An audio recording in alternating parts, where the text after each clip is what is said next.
Good morning, all of you. Better today we are going to discuss all about the questions to find the speed of given transport. Transport means any items, train, bus, boat, whatever is there. मैं today जो आज हम speed से related question के बारे में discuss करने जा रहे हैं। तो क्वेश्चंस किस वैरायटी के होंगे? एनसीईआरटी के क्वेश्चन है जो मैं लेके आज आपको बताऊंगा। ध्यान से देखिए, बहुत सिंपल क्वेश्चन है। Look,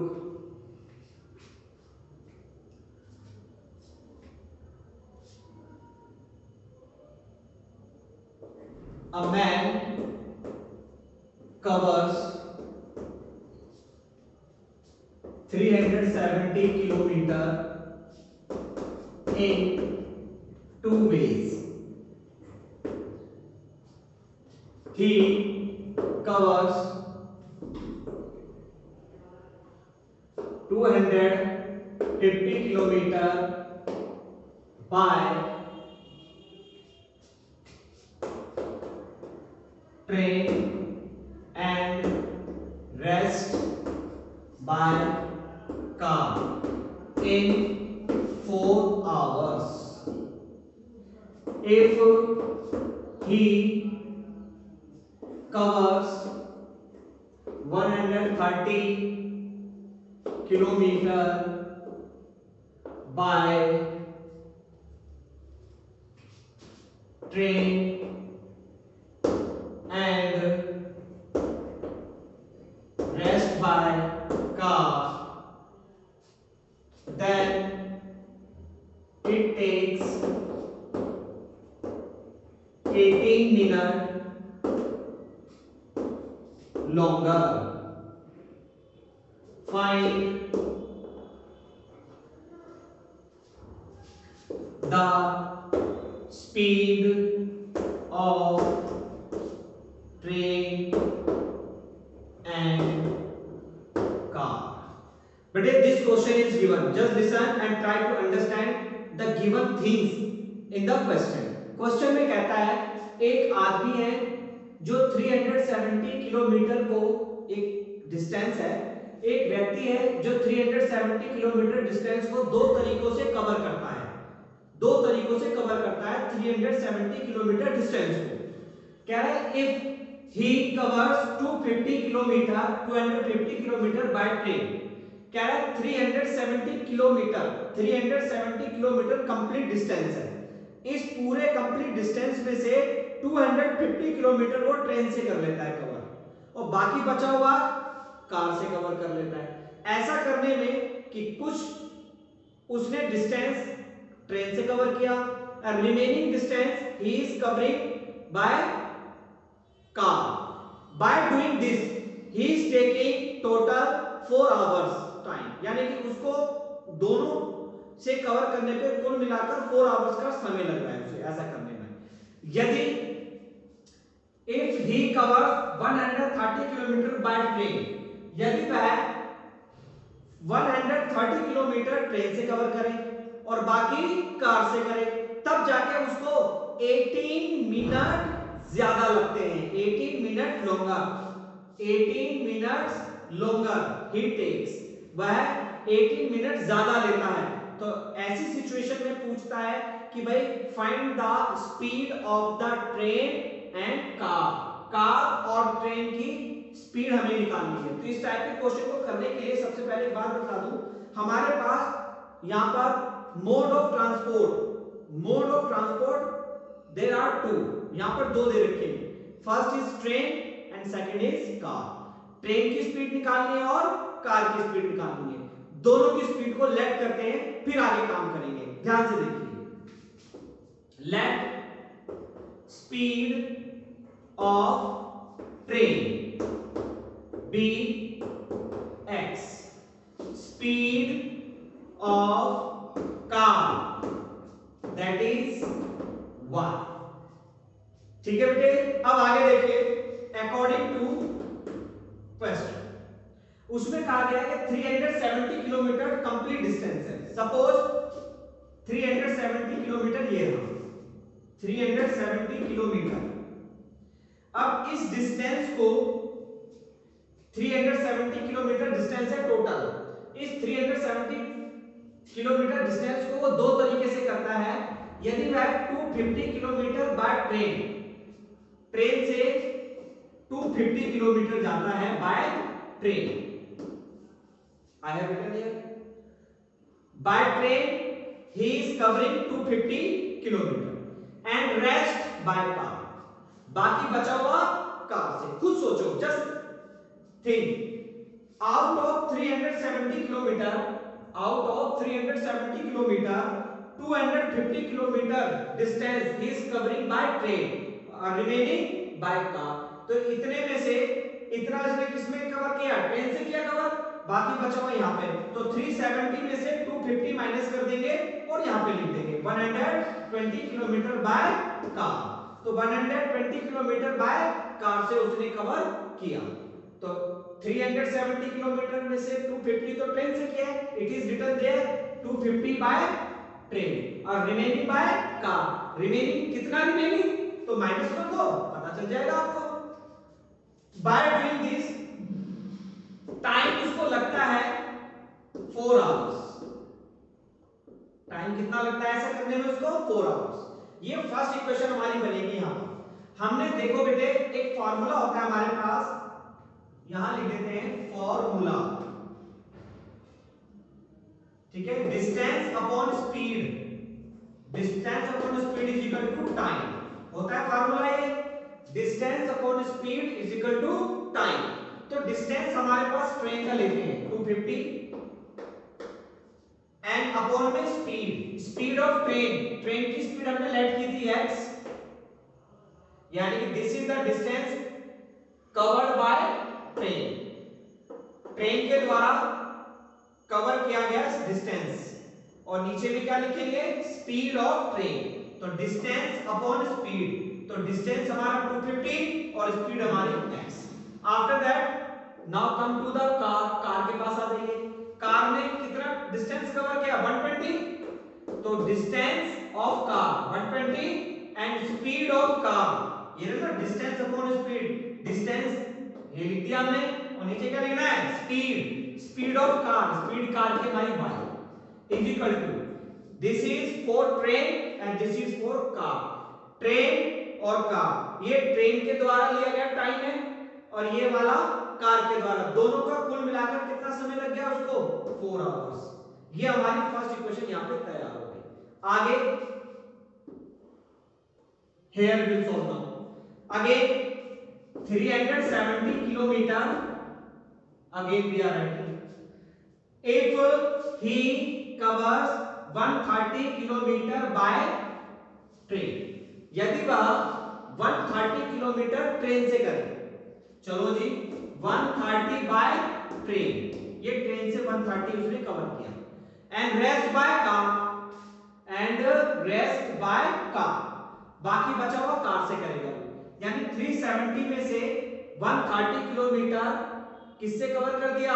ट्रेन से कवर हो गया। और बाकी बचा हुआ डिस्टेंस किससे कवर करेगा? वो कार से। तो कार से निकालने के लिए दोनों को माइनस करते हैं पहले, तो हमारे पास आएगा 240 बाय कार। तो उस व्यक्ति ने, उस आदमी ने 130 किलोमीटर डिस्टेंस ट्रेन से किया और वो 240 किलोमीटर बाय कार से किया है। ऐसा करने में उसे कितना टाइम लग गया? टाइम लगा उसे, इट टेक्स 18 मिनट लॉन्गर, उसे 18 मिनट ज्यादा लग गए। पहले कितने लगे थे उसको? 4 आवर्स लगे थे पहले उसको, अब 18 मिनट एक्स्ट्रा लग गया। यानी 4 आवर्स और 18 मिनट लॉन्गर, यानी 18 मिनट एक्स्ट्रा। तो 4 आवर्स और 18 मिनट ये समय लगा उसको। तो 4 आवर्स ये रहा, मिनट 18 मिनट। और मिनट बेटे यहां पर हमारे पास आवर में क्वेश्चन दिया हुआ है, टाइम हमें आवर में दिया हुआ है, तो जो टाइम हमें मिनट में दिया हुआ है उसको भी आवर में चेंज करो पहले। तो हमारे पास जब आवर में यहां पर गिवन है टाइम, तो मिनट भी किसमें कन्वर्ट करना पड़ेगा हमें? आवर में। तो आप मिनट को आवर में चेंज करने के लिए अपॉन में 60 लगाया जाता है, 60। तो हमारे पास 18 है, अपॉन में 60 लगा देते, अब ये आवर में चेंज हो गया। इसे काट के कैंसिल करके छोटा कर लेते हैं। 6 3 जा एंड 6 10 जा, 10 4 and 3 4 जा 40, 41, 42, 43,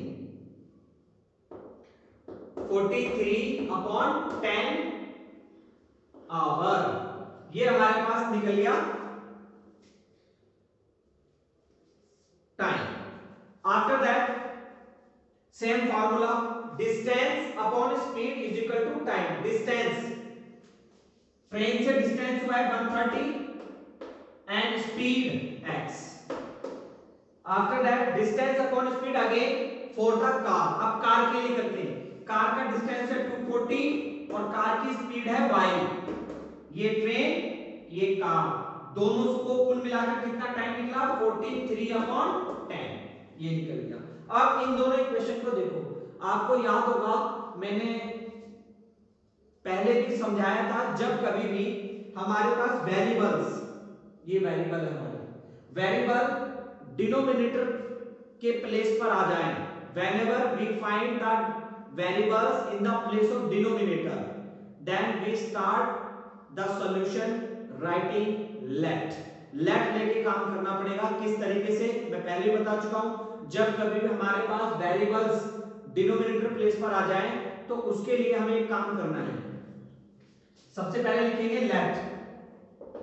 ये जो नीचे में है x है, ऊपर चाहे कुछ भी हो हमें 1 लिखना है, तो 1 अपॉन x को क्या मान लेते हैं m, एंड ऊपर कुछ भी है हमें 1 लिखना है और नीचे जो है सो लिख दो, इज इक्वल टू m। हमने 1 बाय x को m माना है, 1 बाय y को n माना है। अब इसको मैं सॉल्व करूंगा और आंसर निकालते हैं इसका।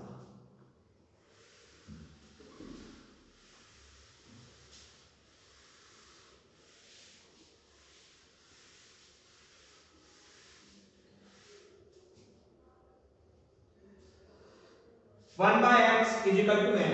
तो ये वाला जो क्वेश्चन हमारे पास, ऊपर चाहे कुछ भी है हमें कोई ध्यान नहीं देना, नीचे में क्या है x, तो अपॉन में x है, ये भी अपॉन में x है, अपॉन में x, अपॉन में x, हमने किसके इक्वल मान रखा है इसको, m के, सो 250m प्लस 120, y वाले को हमने क्या लेट किया है n, तो n is equal to 4r। It is the equation number 1। Same thing we will do there, वहां पर भी वही चीज करेंगे। अपॉन में x है, अपॉन में x है, अपॉन में x को क्या लेट किया हमने m, तो 130 m। After that this is y, upon में y है और अपॉन में y है, इसको लेट किया है n, तो ये वाला number 240 n is equal to 43 upon 10। इसको जरा क्रॉस मल्टीप्लाई कर देते हैं, 10 को इससे मल्टीप्लाई करेंगे और 10 को इससे भी मल्टीप्लाई करेंगे, तो it will become like this. Equation number 2, ये सेकंड इक्वेशन बन गई।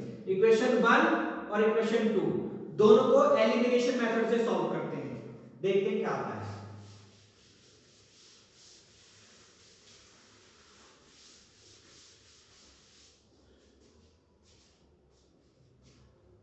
By equation 1 and 2, 250m, 120m और 4, second equation 1300m plus 2400m is equal 43।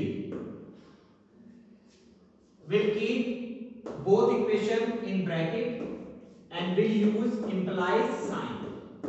ऐसे तो करना सिखाया था हमने पहले कि दोनों इक्वेशन को ब्रैकेट में रखो और बाहर क्या लगा, इंप्लाइज का साइन। उसके बाद फर्स्ट इक्वेशन का जो m है उसका कोएफिशिएंट है 250, ये सेकंड इक्वेशन के बाहर लिखना है, और सेकंड इक्वेशन में जो m है इसका कोएफिशिएंट फर्स्ट इक्वेशन के बाहर लिखना है। याद आया कि भाई m का कोएफिशिएंट ये है जो सेकंड इक्वेशन के बाहर आएगा, और सेकंड इक्वेशन में जो m का कोएफिशिएंट है वो इधर जाएगा, यानी कि इंटरचेंज हो जाएंगे आगे। इस तरीके से लिखना होता है।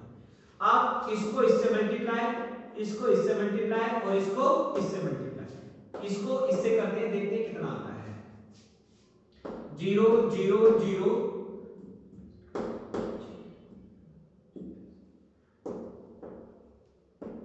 Is coming. नाउ 1300 एंड 120 जा कितना होता है? 0 0 0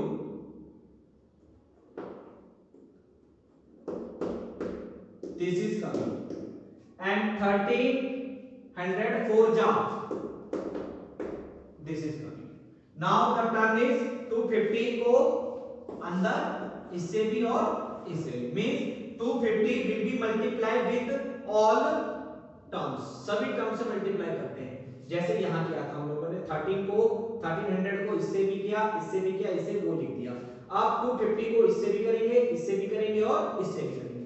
तो 250 को इससे करते हैं, देखते हैं क्या आता है। 0 0 0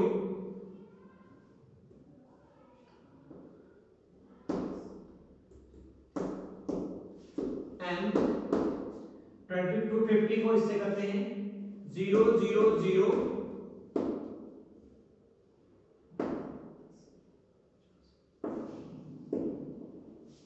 इज इक्वल टू 250 को इससे करते हैं 0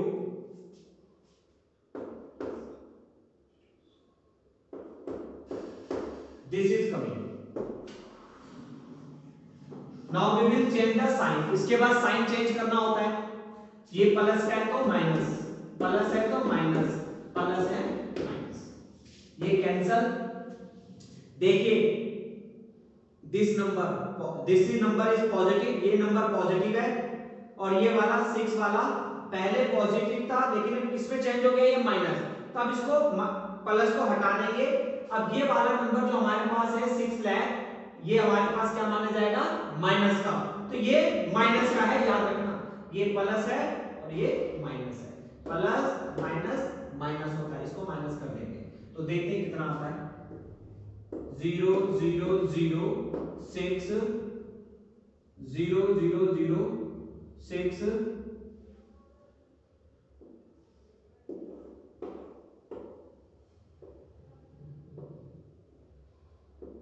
6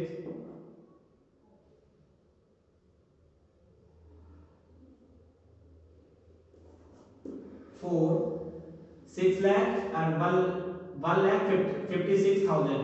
तो बचेगा हमारे पास 4 lakh 44 and is equal to, इसको भी माइनस कर देते हैं 0 5 5 5 minus minus minus minus cancel. So n is equal 5550 divide ये पूरा नंबर नीचे 444000, एक 0 से 0 कैंसल, इसे काट के छोटा कर देंगे, देखते हैं कितना आता है। डिवाइड करते हैं 5 के टेबल से, बन जा 8,000,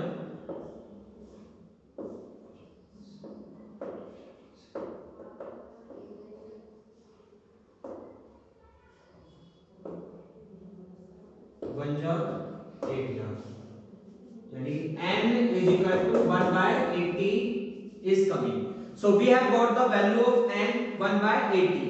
So whatever value we are getting here, now this value will put in equation number 1, means the value of n we are going to put in equation number 1. After putting the value of n in equation number 1, we will be able to find out the value of m. इस तरीके से हम m की value निकालेंगे। So put n is equal 1 by 80 in equation number 1। equation 1 में डालते हैं। equation 1 हमारे पास ये वाली थी, so 250 n plus 120 n is equal 4।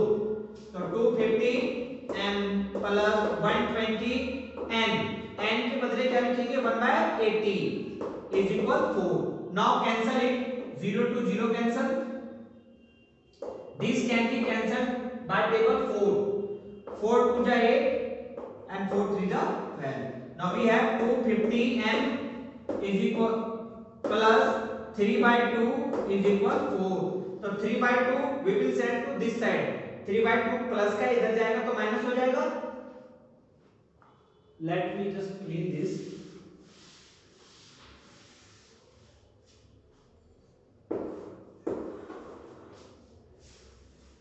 हाँ जी, 250 m is equal 4 minus this is of plus, ये प्लस का इधर आके माइनस हो जाएगा 3/2। इसका एलसीएम ले लेते हैं, सॉल्व कर लेते हैं, देखते हैं क्या आता है। 8 minus 3 upon 2, 250 m is equal to 5 upon 2,